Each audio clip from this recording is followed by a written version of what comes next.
Hey guys, my name is Brian. What I'm going to show you real quick today is how to repair the key fob for Mercedes-Benz. And this is the old one that does not unlock the steering wheel when you insert it. There are lots of YouTube videos on this, but nobody tells you how to fix it. So this is the first one. This is the fob as you would find it in your car, except less broken of course, but this should be useful for demonstration purposes. First things first, slide the slider up and then push the metal key out. So with the metal key, you can use it to push this white part in, and then the top part will pry off like so.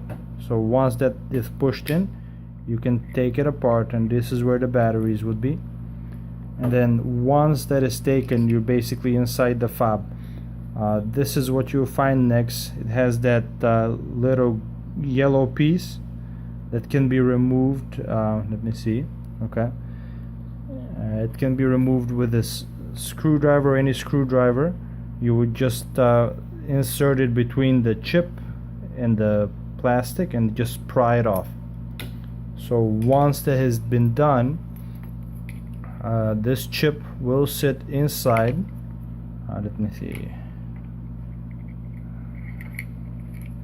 This chip will sit inside like so, and you might have to get flat, not like these, but flat pair of pliers, and hold it right in the center. So right here, just get the lip and they will come off. So this is what it looks like after it has come off. Blurry videos. Come on. This is what it looks like after it comes off.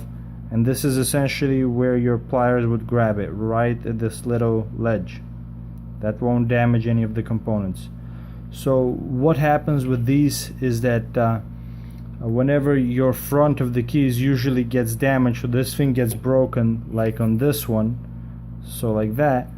So the tip actually consists of this coil that is energized as you insert the key in the ignition.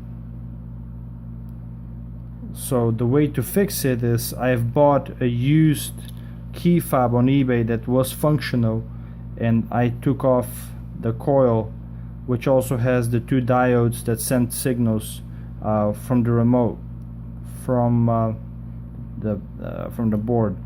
So this is how you do it. I don't have a small soldering gun, so I use this gigantic one that I got at Harbor Freight, and I wouldn't recommend this if you don't have a proper soldering gun. I did it by risk, but anyways, this is how I did it. I held the knife here and I was prying these little pins. They're just like the pins over here, but I was prying them upwards as I was putting some heat on top of it with the soldering gun, like so. This is an instant soldering gun. I was just putting heat on top and prying at the same time. You might get somebody to help you.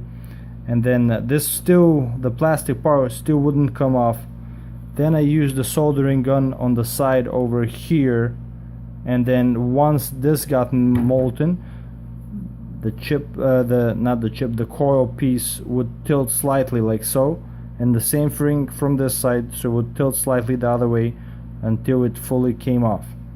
And I did the same thing with the new chip that I got and removed it, and I managed to solder it back together the same way you had put it in. You set the chip down, you lay the pins back there where it's supposed to be, like so, and then once they're lined up, I took this screwdriver and applied the pressure at the edge of the pin, and soldered while holding it down like so for each one of the 4 pins. And obviously this is too big of a screwdriver. You need a tiny clockwork screwdriver like this one. It's very, very, very fine. If you can see, I can just touch a single leg. So finally, after that was soldered together, I put the key back, and then I know I made a button here, but this is the fob. So now all I have to do is put my batteries back in, and I tried it already. It starts the car.